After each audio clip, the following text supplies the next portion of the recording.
ஒரு முக்கியமான பாடல்.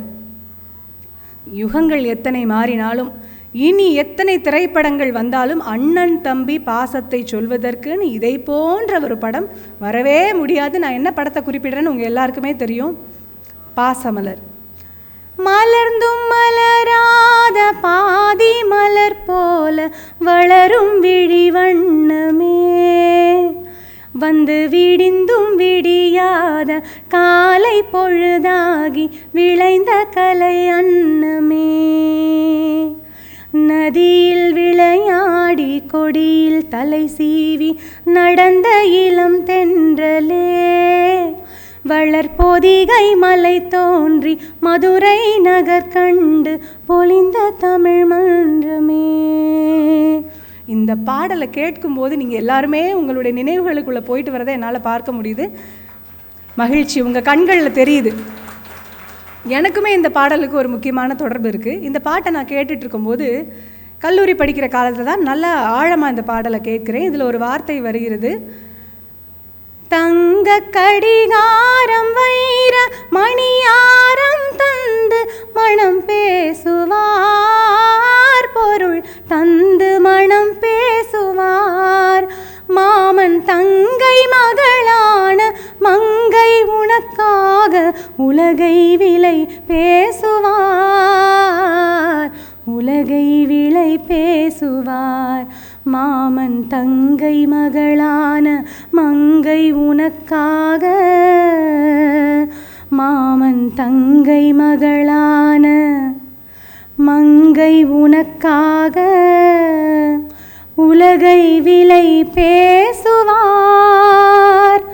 இதை கேட்ட உடனே நான் யோசிக்கிறேன், எப்போவுமே திருமணமாகும்போது பெண்கள் தானே சீர்கொண்டு போவாங்க வீட்டுக்கு. இதுன்னு இந்த பாடலில் இவங்க மாமன் தங்கை மகளான மங்கை உனக்காக உலக உன் மாமா விலை பேசுவார்னு இருக்கே அப்படின்னு யோசிச்சுட்டு, அப்போ என்னுடைய கணவர் பொண்ணு கேட்டு வந்தாங்கன்னு சொன்னேன் இல்லையா, அப்போ நாங்கள் தனியாக பேசிக்கிற சந்தர்ப்பம் கிடச்சப்ப நான் சொன்னேன், எனக்கு ஒரு கொள்கை இருக்கிறது, வரதட்சணை வாங்காமல் தான் கல்யாணம் செஞ்சுக்குவேன் அப்படின்னு சொல்லி. இந்த பாடலை கேட்டதுனால என்னுடைய கணவர் உடனே ஒத்துக்கிட்டாரு. சத்தியமாக சொல்கிறேன், அவர் வரதட்சணை வாங்கலை இன்றைக்கு வரைக்கும்.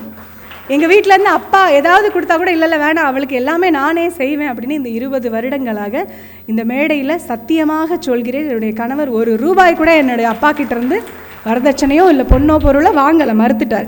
இந்த அளவுக்கு கவியரசர் எங்களுடைய வாழ்க்கையில் ஒரு அங்கமாக திகழ்ந்தார். இன்னொரு சுவாரஸ்யமான விஷயம் இருக்குது. ஒரு அழகான ராகம்ங்க, அதுக்கு பேர் சஹானா. பெரும்பாலும் இந்த ராகத்தை திரைப்பாடல்களை பயன்படுத்த மாட்டாங்க, ரொம்ப கஷ்டம் அந்த ராகத்தில் இசையமைக்கிறது.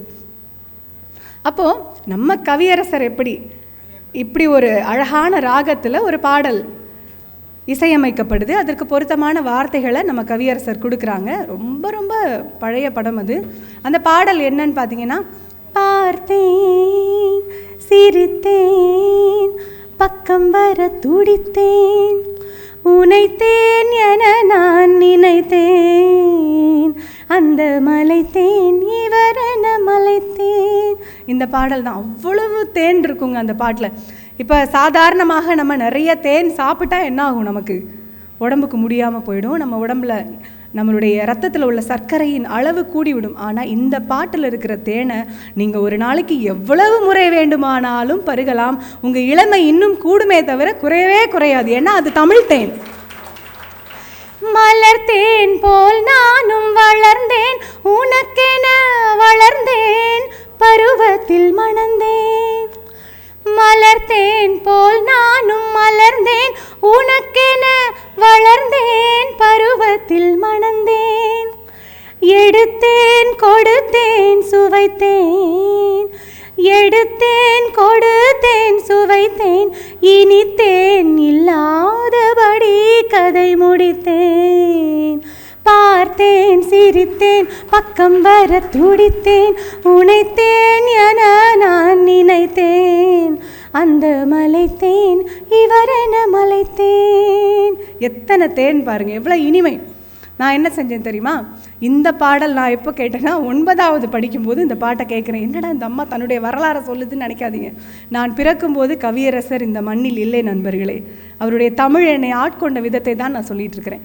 9வது படிக்கும்போது இந்த பாடலை கேட்டு இது என்ன ராகம், அப்போ நான் இசை கற்றுக்க ஆரம்பிச்சிட்டேன். அப்போது சஹானா ராகமா அப்படின்னு உடனே நான் கவியரசரிடமே மனதிற்குள்ளாக பிரார்த்தித்து கொண்டேன், கவியரசரே, நான் பெரிய பெண்ணாவேன், எனக்கு திருமணம் ஒன்று ஆகும், அப்படியானால் எனக்கு பிறக்கிற முதல் குழந்தை பெண்ணாக இருக்க வேண்டும், அதற்கு சஹானா என்று நான் பெயரிட வேண்டும் என்று. எங்களுக்கு பெண் குழந்தை பிறந்தது, அவளுடைய பெயர் சஹானா. அதே போலதான் சொல்ல சொல்ல இனிக்குதடா முருகா, உள்ளமெல்லாம் உன் பெயரை சொல்ல சொல்ல இனிக்குதடா முருகா. இந்த பாடலுக்கு மயங்காமல் நாம் இருக்கவே மாட்டோம்.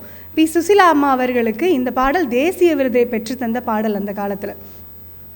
இதில் குமரன் என்றால் அழகன் என்று தமிழ்மொழி கூறும், அந்த குமரன் எந்தன் முருகன் என்று மணமொழி கூறும் அப்படின்னு எழுதியிருப்பார் இல்லையா. முருகன் என்றால் அழகன் என்று தமிழ்மொழி கூறும், அந்த குமரன் எந்தன் முருகன் என்று மணமொழி கூறும். உயிரினங்கள் ஒன்றை ஒன்று வாழ்த்திடும் போது, உயிரினங்கள் ஒன்றை ஒன்று வாழ்த்திடும் போது, அதன் உள்ளிருந்து வாழ்த்துவது உன் குரலன்றோ கந்தா, உன் குரலன்றோ முருகா. சொல்ல சொல்ல இனிக்குதடா முருகா.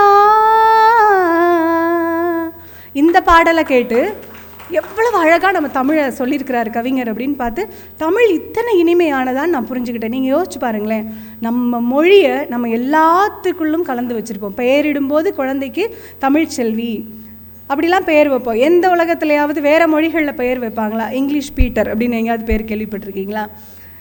இல்லை வந்துட்டு ஒரு ஹிந்தி அப்படின்னு போட்டு பெயர் வைக்கிற மாதிரி இருக்காது. ஆனால் தமிழ் பாருங்கள், அமிழ்து. அந்த தமிழில் குழந்தைகளுக்கு நம்ம பெயரிடலாம். அப்போது என்னுடைய மகன் பிறந்தான், 2வது, அவனுக்கு தமிழ்குமரன் அப்படின்னு நாங்கள் பெயர் வைத்தோம். இப்படி கவியரசருடைய ஒவ்வொரு பாடல்களும் மட்டுமல்ல, அவருடைய ஒவ்வொரு வார்த்தையுமே எங்களுடைய வாழ்க்கையாக இருந்தது. ஒரே ஒரு பாடல்ங்க, இன்றைக்கு நான் உலகெங்கிலும் போய் பேசிகிட்டு இருக்கிறேன், ஒரு பேச்சாளராகவும் நல்ல ஒரு பாடகியாகவும் அறியப்படுகிறேன், பல மேடைகள் பேசியிருக்கிறேன். நீங்கள் நம்பவே மாட்டீங்க, 300க்கும் அதிகமான மேடைகளில் 250 மேடைகளுக்கும் மேலே நான் கவியரசரை பற்றி மட்டுமே பேசியிருக்கிறேன். இத்தனை புகழும் எனக்கு அவர் கொடுத்தது தான். ஒரே ஒரு பாட்டு, கம்பராமாயணம், அது எவ்வளவு கவிஞருக்கு பிடிக்கும்னு உங்களுக்கு தெரியும். கம்பனை கேலி செய்ய கம்பராமாயணம் படிக்க போனேன், கடைசியில் கம்பன் என்னை கேலி செய்து விட்டான் அப்படின்னு அவரே சொல்கிறார். கம்பனை கேலி செய்கிறதுக்கும் கம்பராமாயணத்தை இகழ்வதற்குமாக படிக்க போய் அதன்பால் ஈர்க்கப்பட்டு அதற்குள்ளேயே விழுந்து விட்டார் நம்ம கவிஞர்.